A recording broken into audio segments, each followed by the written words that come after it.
ठीक है। एक काम कर सकते हैं, आप वो साइड में बैठ कर कुछ पूछ सकते हैं तो वो बताएंगे, वो ऐसा कर सकते पूछ सकते हैं। स्टार्ट। मम ज्ञानतिमिरन्धस्य ज्ञानाञ्जनशलाकया चक्षुरुन्मिलितं तस्मै श्रीगुरवे नमः। नमो विष्णुपराय कृष्णपृष्ठाय भूतले श्रीमते तुकारामस्वामी महाराज की नमः। नमो विष्णुपराय कृष्णपृष्ठाय भूतले श्रीमते भक्तिवेदांत स्वामी नामिने नमस्ते सारस्वते गौरवाणी प्रचारणे निर्विशेष शून्यवादी पाश्चात्य देशकाल। हे श्री कृष्ण चैतन्य प्रभु नित्यानंद श्री अद्वैत गदाधर शिवासादि गौर भक्तवृंद। हरे कृष्ण कृष्ण कृष्ण हरे हरे, हरे राम राम राम हरे। तो आप सभी का स्वागत है देहू में। हरे कृष्णा, आप सभी का स्वागत है देहू में। तो देहू और पंढरपुर दोनों संत कहते हैं कि अभिन्न है एक दूसरे से, और दोनों का महिमा भी अभिन्न है। फिर भी देहू की एक विशेषता है कि देहू में विठ्ठल रुक्मिणी एक साथ खड़े हैं और पंढरपुर में वो अलग अलग खड़े हैं। तो ऐसा क्यों है, इसके पीछे बहुत बड़ी कथा है। फिर भी हम शॉर्ट में बताएंगे कि रूट के रुक्मिणी जी वो मायके चली आई विदर्भ में, और तभी जो भगवान थे वो द्वारका से महाराष्ट्र में आए, और उनको पता था कि एक तीर में वो अनेक निशाने लगा देते भगवान। तो यहाँ पे वो पुंडलिक जो थे, भक्त पुंडलिक, वो भी भगवान की राह देख रहे थे, भगवान को पुकार रहे थे। तो पुंडलिक को दर्शन देने के लिए भी वो आए यहाँ पे, और रुक्मिणी जी को मिलने या ढूंढने भी वो महाराष्ट्र में आए। तो ऐसे करते वो पंढरपुर क्षेत्र में आए, और वहाँ पे उन्होंने पुंडलिक जो थे, भक्त पुंडलिक, उनको मिलने के लिए गए वो। और पुंडलिक ने क्या किया, भक्त पुंडलिक ने उनको एक ईंट पे खड़ा कर दिया वहाँ पे, क्योंकि वो क्या कर रहे थे, उनके माता पिता की सेवा कर रहे थे। तो अगर देखा जाए तो उसके बाद रुक्मिणी जी आई और भगवान से थोड़ी दूर खड़ी रह गई वहाँ पे, क्योंकि झगड़ा था इसलिए।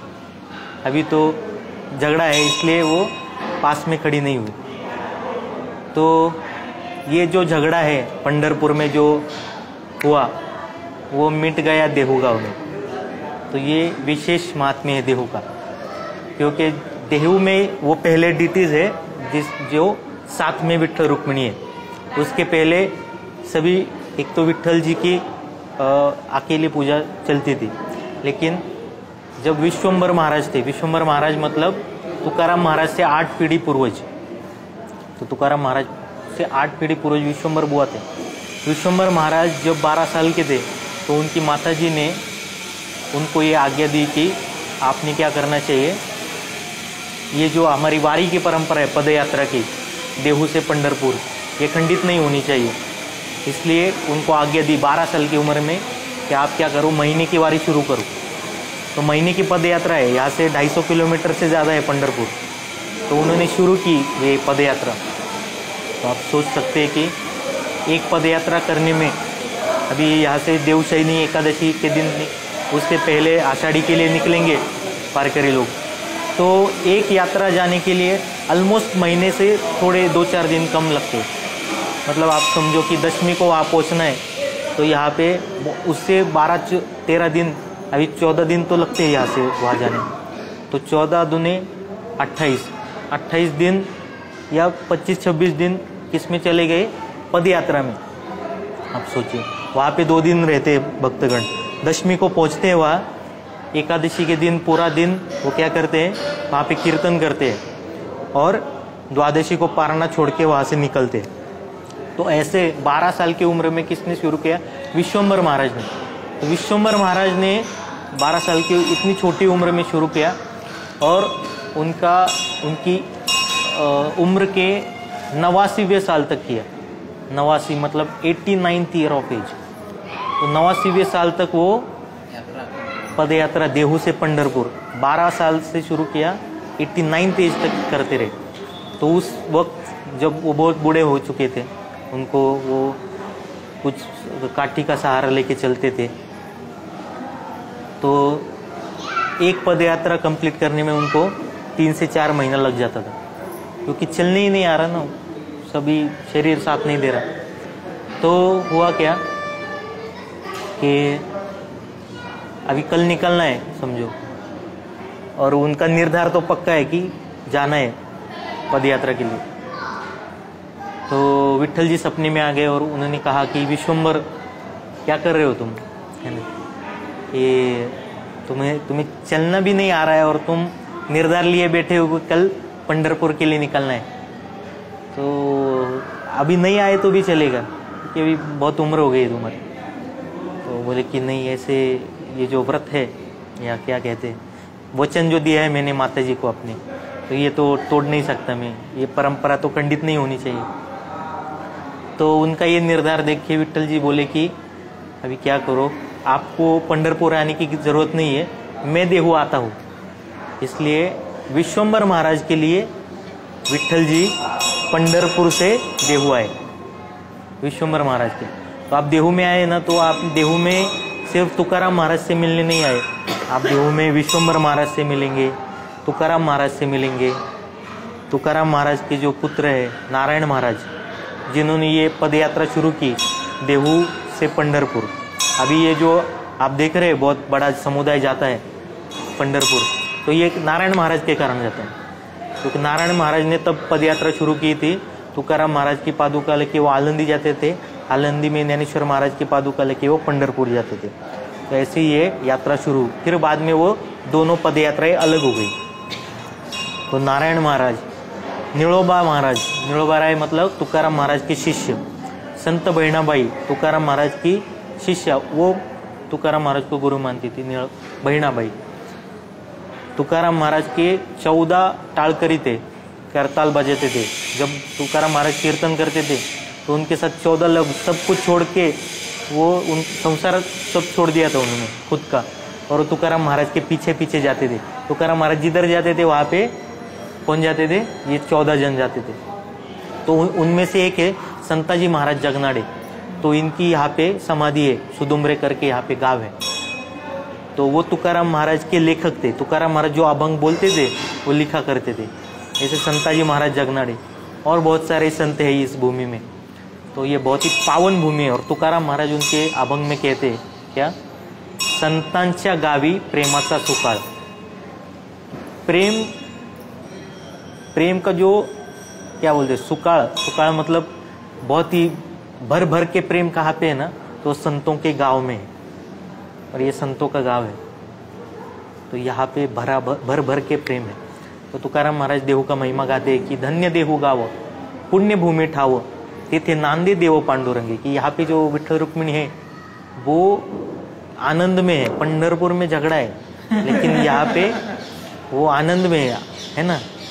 तेथे नांदे देव, अभी मराठी में कहते हैं कि अगर जो बेटी है वो ब्याह कर जाएगी ना दूसरे जमाई के घर, तो क्या कहते हैं, नांदाईला चालली, उधर ससुराल जा रही हो, तो क्या आनंद से जा रही हो, मतलब वहाँ पे आनंद से रहेगी। सुखाने नांदने म्हणजे मतलब आनंद से रह रही है। तो वैसे यहाँ पे विठ्ठल रुक्मिणी आनंद से रह रहे हैं देहू में। तो विश्वम्बर बुआ ने इनको यहाँ पे लेके आए। उनके बाद विश्वम्बर बुआ के बाद उनके जो 2 लड़के थे हरि और मुकुंद, वो तो सेवा कंटिन्यू नहीं किया उन्होंने विठ्ठल रुक्मिणी का। तो भगवान बहुत चिढ़ गए उन पे। और उनकी माताजी जो थी मतलब विश्वम्बर बुआ की पत्नी, उनको सपने में आके बार बार बताया कि अगर सेवा आपने खंडित रखी ऐसी तो ये दोनों मृत्यु हो जाएगी इन दोनों की। तो ऐसा ही हुआ, हरि और मुकुंद की मृत्यु हो गई। वो सेना में थे और एक युद्ध में उनकी मृत्यु हो गई। लेकिन जो मुकुंद था, तो मुकुंद के जो पत्नी थी वो गर्भवती थी, तो उसके बेटे ने फिर ये पूजा अर्चा आगे शुरू रखी। तो ऐसे पीढ़ी दर पीढ़ी करके ये जो सेवा थी विठ्ठल जी की, वो बोल्लोबा मतलब तुकाराम महाराज के जो पिताजी थे उनके पास आ गए। तो बोल्लोबा ने पूरी जिंदगी विठ्ठल रुक्मिणी की सेवा की। और बोल्लोबा मतलब वो साहूकार थे। अभी ये गांव है ना, ये तुकाराम महाराज का गांव है, लिटरली ये तुकाराम महाराज का गांव है। मतलब ये सब जो गांव है ये तुकाराम महाराज की जहांगीरी बोल सकते हैं आप इसे। अभी नहीं है, अभी आप मूवी में दिखा है कि बहुत क्या है, गरीबी है, बहुत दारिद्र्य दिखा है, लेकिन एक्चुअल में ऐसा नहीं था। क्योंकि बताते हैं कि तुकाराम महाराज की उस वक्त की संपत्ति 75 लाख या 65 लाख, ऐसे दो बोलते हैं, मतलब हाँ उस समय में। और उस वक्त का चलान क्या था, होन करके था, शिवाजी महाराज का चलान था होन, और एक होन सोने का रहता था। तो ऐसे 65 लाख या 75 लाख की जहागीरी आप सोच सकते कितने बड़े साहूकार रहेंगे तुकाराम महाराज। तो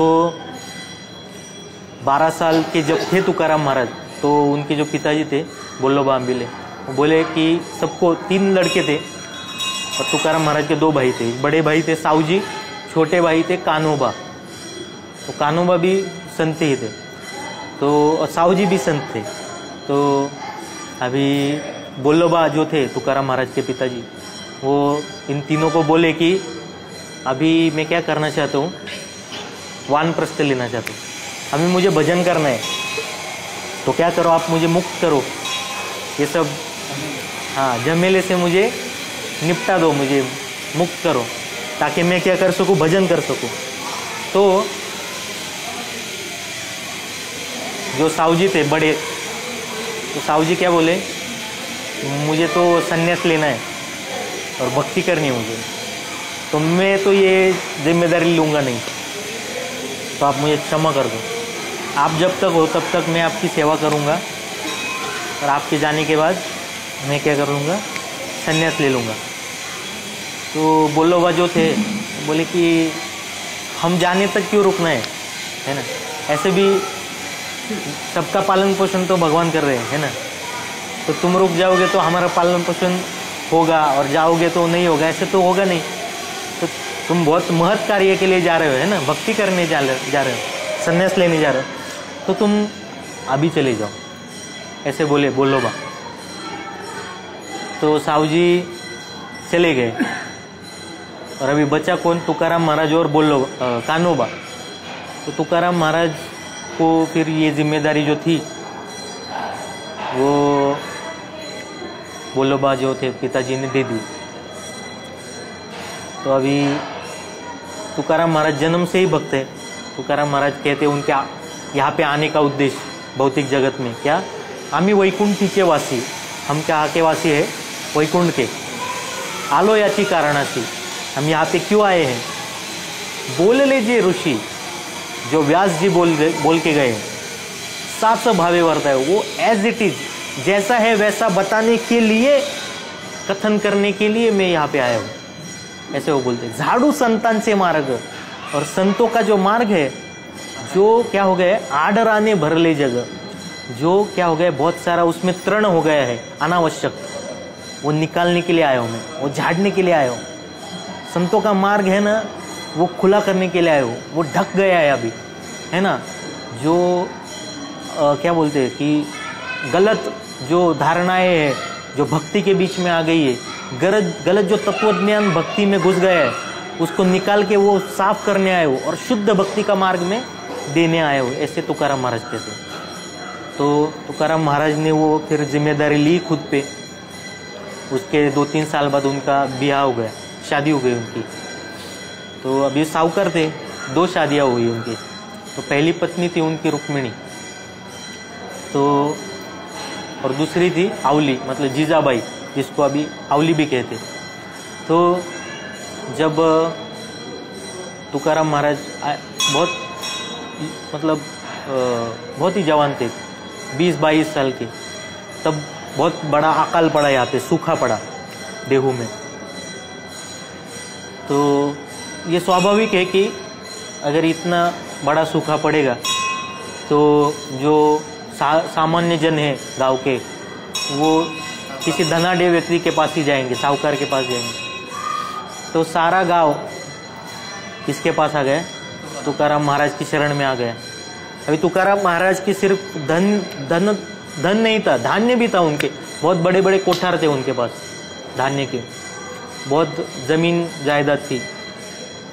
तो जो कोई भी जो कुछ भी मांगता था वो तुकाराम महाराज से, अभी वक्त ही ऐसा है, भीषण परिस्थिति है, तो सबका संगोपन होना चाहिए। तो इसलिए उन्होंने जिसको जो लगा वो उसको दिया, जिसको धान्य लगा उसको धान दिया, जिसको लक्ष्मी की ज़रूरत पड़ी उसको लक्ष्मी दे दी। तो ऐसे पूरा साल उन्होंने धन और धान्य बांटा गांव में। अभी लगा कि दूसरे साल बारिश होगी, लेकिन बारिश नहीं हुई।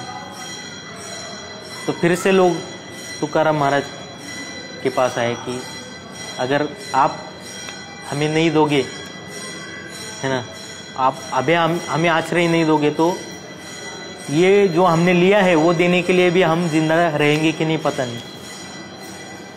तो कृपा करके हम पे कृपा कीजिए और हमें कुछ तो दीजिए।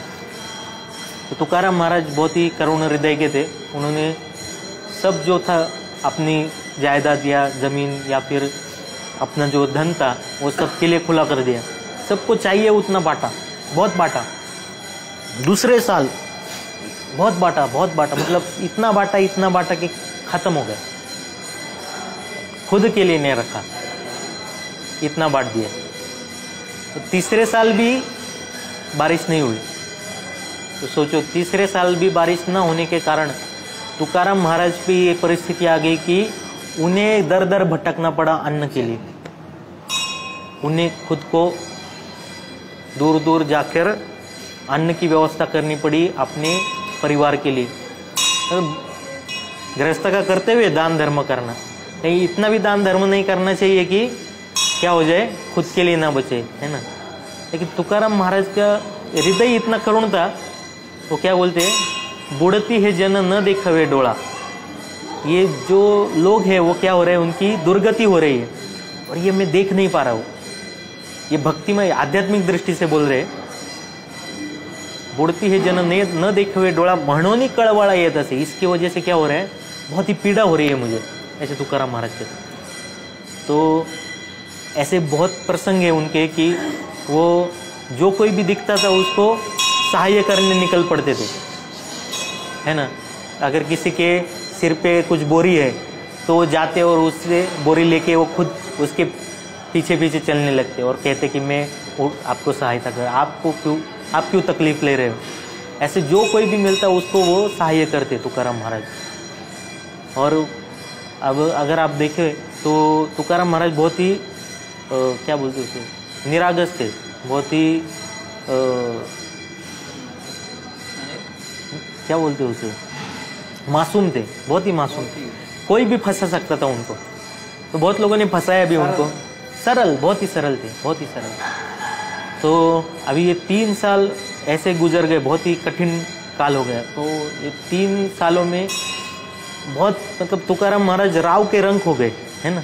जो राजा थे गांव के, बहुत धनी व्यक्ति थे, वो क्या हो गया, अभी रंग हो गए, भिक्षुक हो गए। उनको दर दर भटकना पड़ा अन्न के लिए थोड़े से, है ना। तो आप सोच सकते हैं कि उनकी जो पहली पत्नी थी रुक्मिणी और पहला लड़का, वो अन्न दशा में उनकी मृत्यु हो गई। अन्न दशा समझ रहे, भूख के कारण, भूख की तड़प से मर गए वो। कितनी वो मतलब तकलीफ हो गई उनको। तो ऐसी उनकी मृत्यु हो गई। और उनकी माता जो थी कनकाई, उनकी माता का नाम, वो भी उस सूखे में जो अकाल पड़ा था उसमें उनकी मृत्यु हो गई।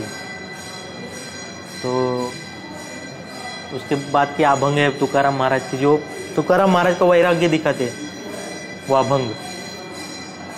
बरे झाले देवा, आपको बताया था, बरे झाले देवा, अच्छा हो गया, निघाले दिवाळी, दिवाला निकल गया, बरी या दुष्काले पीड़ा के लिए, अच्छा हो गया, ये दुष्काल आ गया और इसने पीड़ा की और सब कुछ छीन लिया मुझसे, है ना।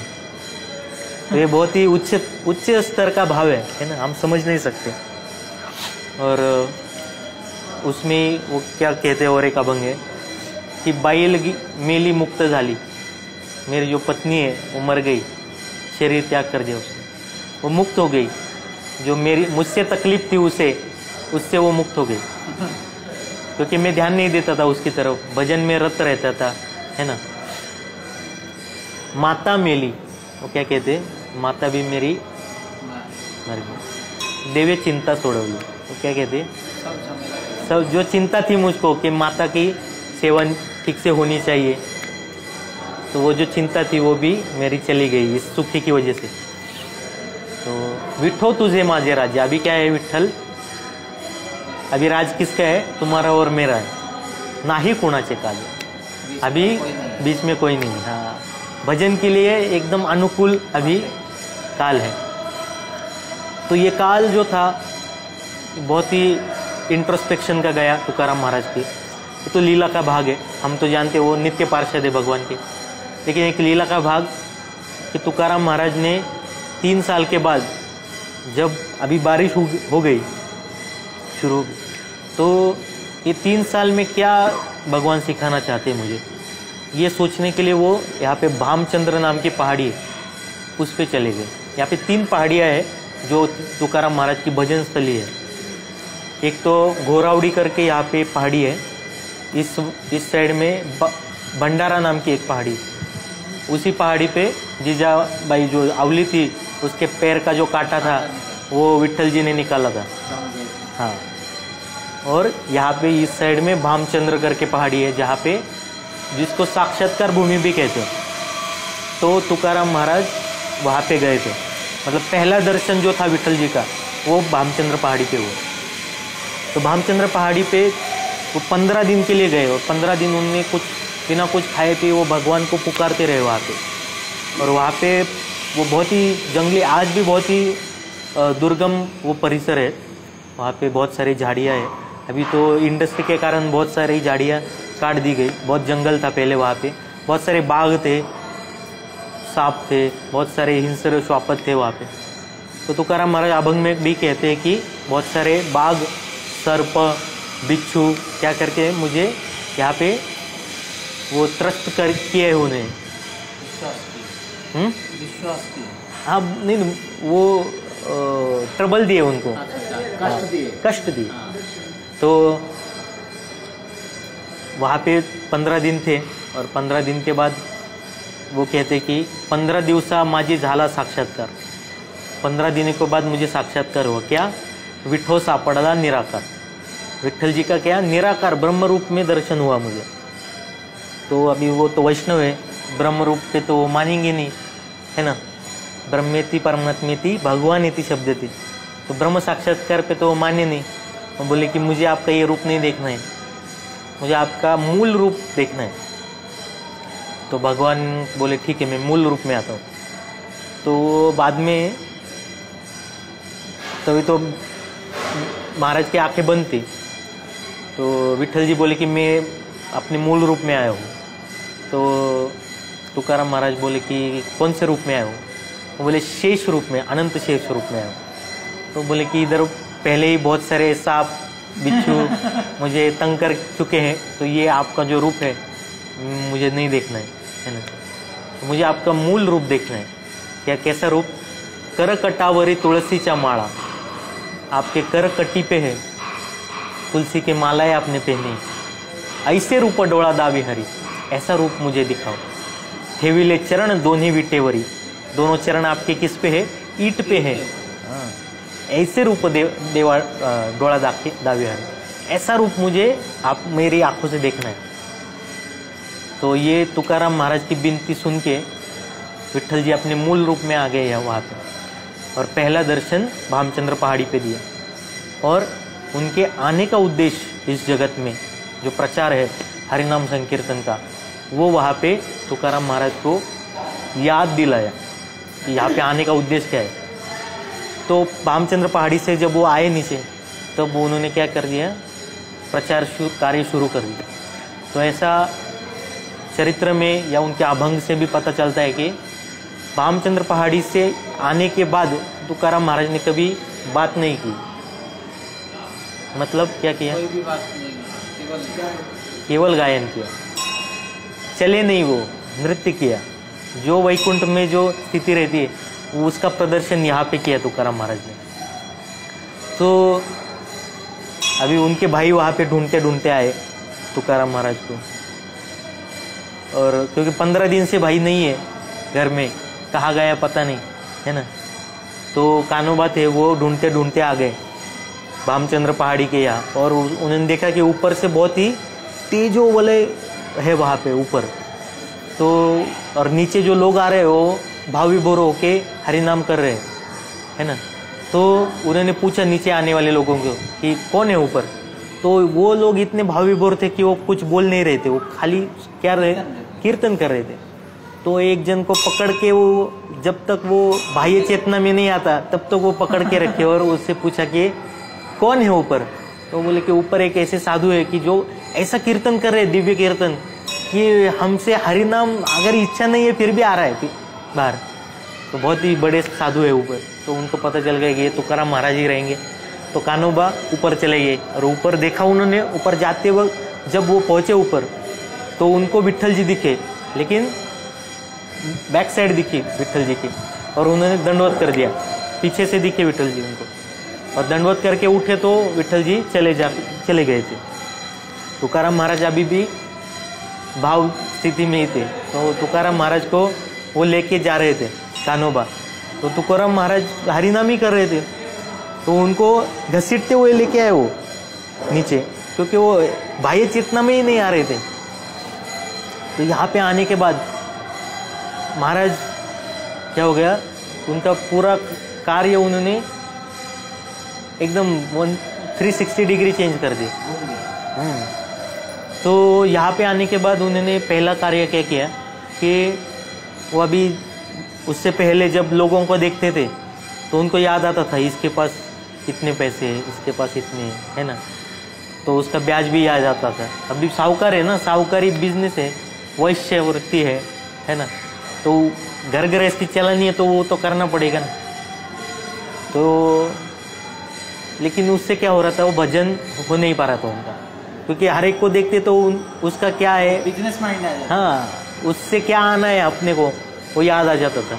तो ये भजन में बाधा है, भजन नहीं हो पा रहा है। तो इसलिए उन्होंने क्या किया, भजन में जो बाधा है वो निकालने की सोच उन्होंने ठान लिया। और अभी आप सोच सकते कि वो जो लिखा पड़ी थी, वो सभी किताबें थी जिसमें उन्होंने रिकॉर्ड्स रखे थे, तो उन्होंने वो निकाले सब। ऐसा एक साधु बता रहे, 3 गाड़ियां भर के, बैलगाड़ियां भर के वो हिसाब किताब था, 3 गाड़ियां भर के। वो क्या करने जा रहे थे, इंद्रायणी में विसर्जन।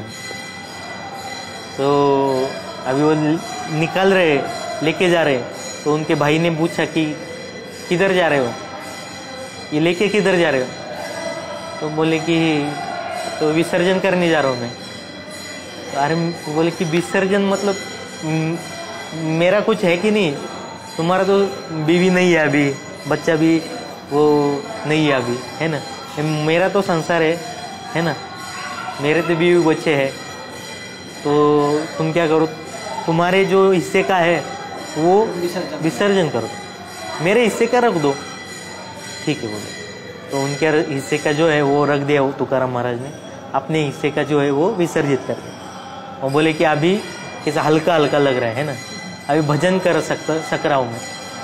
तो उसके बाद तुकाराम महाराज ने मतलब जो अभंग रचना थी वो शुरू की। और अभंग रचना इतनी सादी थी और सरल भाषा में थी। आज भी आप देख सकते कि कोई नास्तिक भी व्यक्ति हो ना, तो उसको भी तुकाराम महाराज के अभंग के 2 पंक्तियां तो मालूम है। महाराष्ट्र में नास्तिक है वो, समझो, फिर भी कान पे गिरी जाता है, वो कोई ना कोई गाता ही रहता है उसको। ऐसी वो सरल भाषा थी। और इसकी वजह से बहुत सारे जो लोग थे वो आकृष्ट हो गए तुकाराम महाराज की वाणी की तरफ। और आज भी बहुत ही सरल भाषा में होने के कारण बहुत सारे लोग गाते रहते और उनको भगवान की अनुभूति होते रहते उन अभंग के माध्यम से। तो महाराष्ट्र में तो परंपरा है कि दिन में 2 बार हरिपाठ गाते हैं। और सुबह भी कुछ अभंग है तुकाराम महाराज के, ज्ञानेश्वर महाराज जी के, वो गाते हैं, और शाम को भी गाते हैं। तो ये नित्य पाठ में है बहुत सारे अभंग। तो तुकाराम महाराज वो लिखने का कार्य करते थे। और लोग सुनते थे तुकाराम महाराज की वाणी, और शुद्ध भक्त होने के कारण वो हृदय में चली जाती थी। और भक्ति कार्य कर्मकांड निषेध है करते। तुकाराम महाराज ने बहुत सारी चीज़ों का निषेध किया है अपने गाथा में। तो उन्होंने गाथा बोलते, तुकाराम महाराज के अभंग है ना, उसके कंपाइलेशन को गाथा बोलते हैं, गाथा। तो तुकाराम महाराज ने जब अभंग गाथा लिखना शुरू किया तो वो सोचने लगे कि पहले क्या लिखूं। तो उन्होंने पहले क्या लिखा, भगवान की जो बाल्य लीलाएं हैं उनका वर्णन किया। बाल्य लीला की बहुत सारे अभंग है तुकाराम महाराज की गाथा में, और बहुत ही मधुर अभंग है। और एक अभंग है वो बहुत ही सुंदर है, जो भगवान प्रभु गाते रहते। भगवान प्रभु है जो मराठी ट्रांसलेशन करते, जो प्रभुपद बुक्स है ना वो सारे ऑलमोस्ट मराठी में उन्होंने ट्रांसलेट किए, जू में रहते। हाँ चलेंगे हम। तो वो क्या बोलते, दीन आणि दुर्बलासी, जो दीन और दुर्बल है उसके लिए क्या है, सुख राशि हरि कथा। हरि कथा ये सुख की राशि है। तारु भव सागरी से उच्च नीच अधिकारी, और उससे ही ये भवसागर में जो उच्च और नीच अधिकारी है, भले वो परमहंस है या भले वो बहुत ही न्यूफाइट डिवोटी है, दोनों के लिए वो क्या है, नाव है ना, भवसागर पार करने की। और वो क्या बोलते हैं कि तारु भव सागरी से उच्च पवित्र ते उच्चारावे देवे केले गोकुळी। जो भगवान ने गोकुल में किया है उसका बार बार उच्चारण करना चाहिए, वो बार बार कथा करना चाहिए। तो गोकुल की कथाएं जो है, जो बाल लीला है, वो तुकाराम महाराज को सबसे ज़्यादा प्रिय है। तो गाथा में बहुत सारे प्रसंग आपको मिलेंगे। अभी प्रासंगिक अभंग है, जो कुछ प्रसंग हुआ है उसमें वो क्या बोले। अभी तुकाराम महाराज वैकुंठ गमन के अभंग है, तुकाराम महाराज की जब शिवाजी महाराज से मुलाकात हुई तब क्या अभंग है, या किसी ने तुकाराम महाराज को पीड़ा दी उसके अभंग है। बहुत सारे प्रसंग है, प्रसंगानुरूप अभंग है। भक्ति में वैष्णव महिमा के अभंग है, पंढरी महात्म्य के अभंग है ना। उसके साथ साथ नाम महिमा, हरिनाम महिमा के अभंग है। ऐसे बहुत सारे कैटेगरी वाइज अभंग है तुकाराम महाराज की गाथा में। और जो कर्मकांड है, अद्वैतवाद है, ऐसे जो भक्ति के बीच में बाधा है उस सब का खंडन है।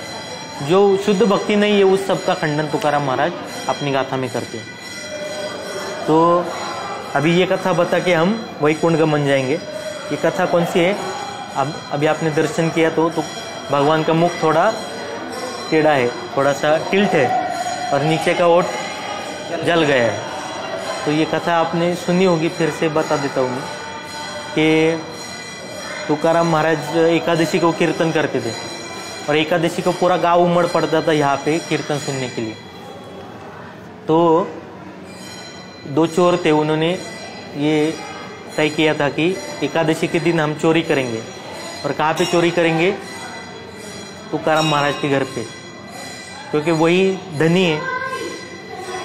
तो तुकाराम महाराज के घर वो आए, उन्होंने देखा कि अंदर कोई तो है। अंदर कौन था, उनकी पत्नी थी, जो भगवान को गालियाँ देती थी ना, वो इसलिए वो मंदिर में नहीं आती थी, मंदिर में आती नहीं थी वो, इसलिए वो ही घर पे थी। और अभी घर में चोरी नहीं कर सकते तो घर के बाहर का कुछ तो चोरी करना पड़ेगा, है ना।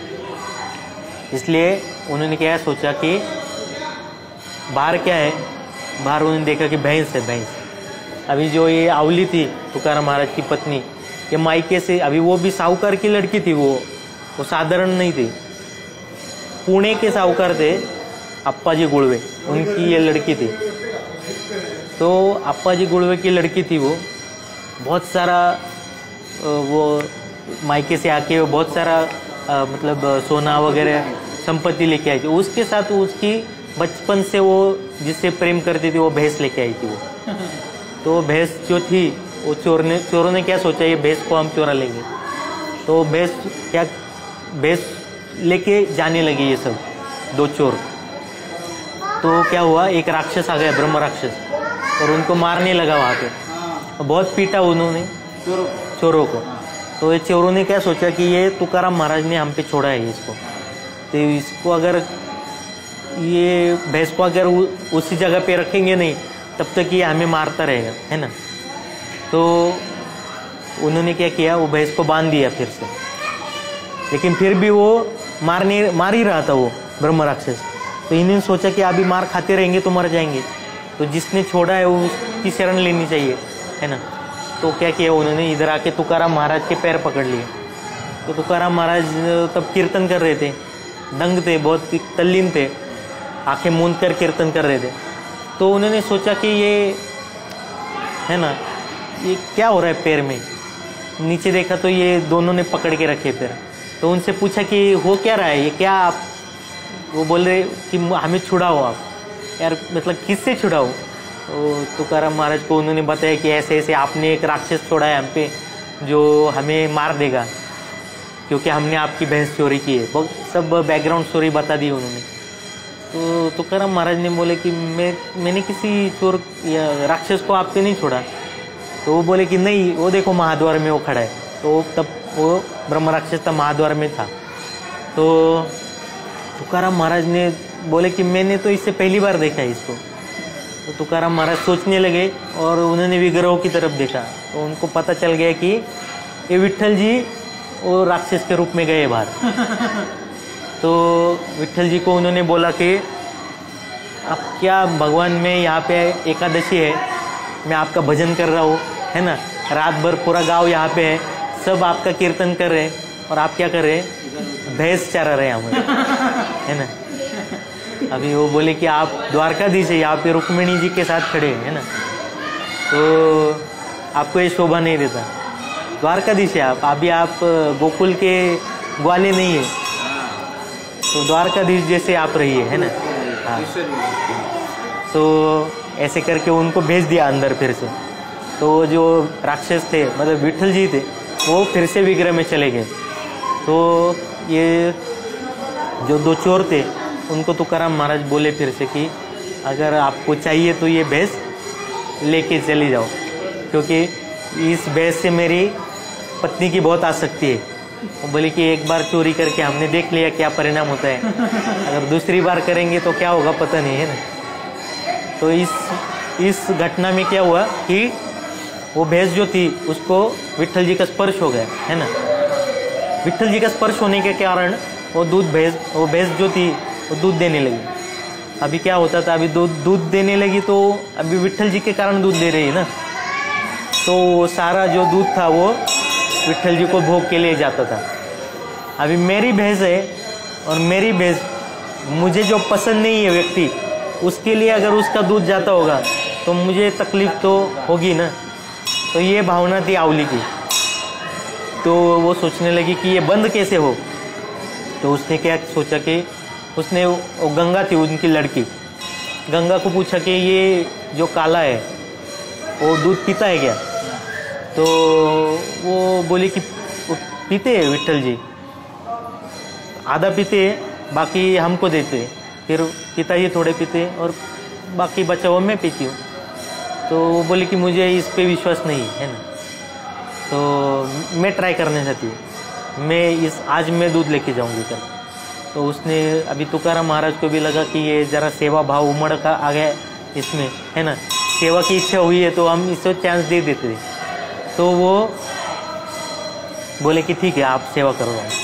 तो उसने दूध निकाला गाय से, भैंस से, और भैंस का दूध एक जो बर्तन में उबाला और उसको फिर बेल मेटल में लिया।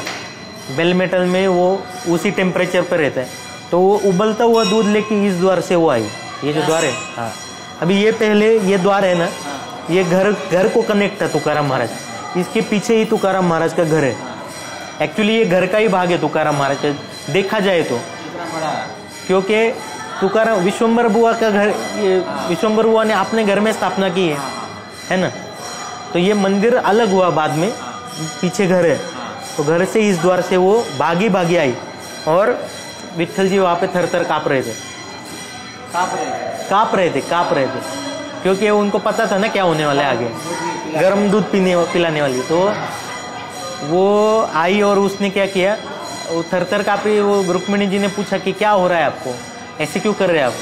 तो बोल भी नहीं पा रहे थे। वो बोले कि देखो आगे क्या होगा।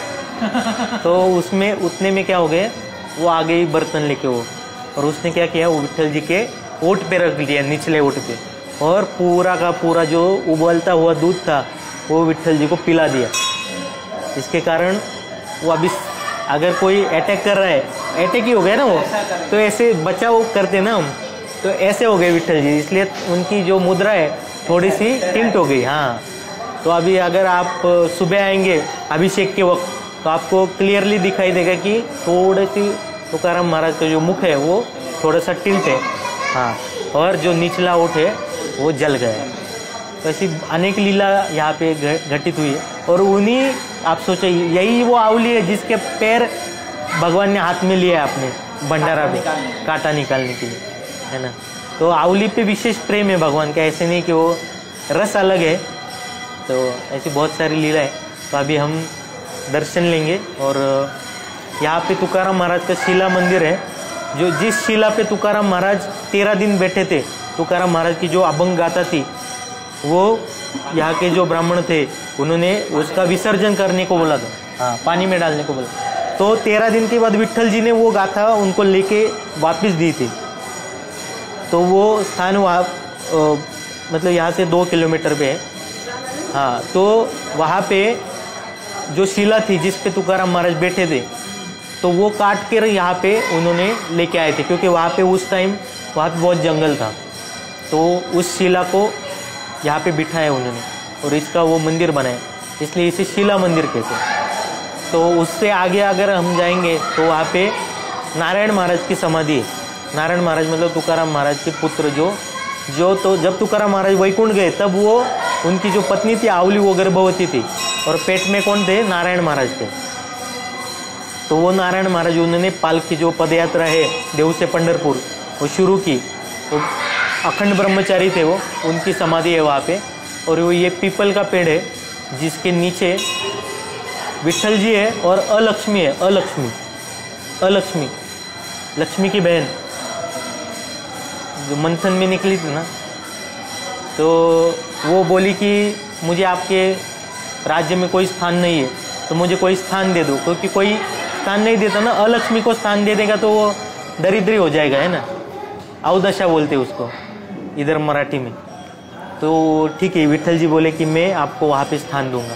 तो विट्ठल जी ने वो पीपल के पेड़ के नीचे स्थान दिया है अलक्ष्मी को। तो वहाँ का दर्शन लेके हम वैकुंठ गमन जाएंगे, जहाँ से तुकाराम महाराज वैकुंठ। हरे कृष्ण। जायचं नंतर तिथनं वैकुंठ गमनवरनं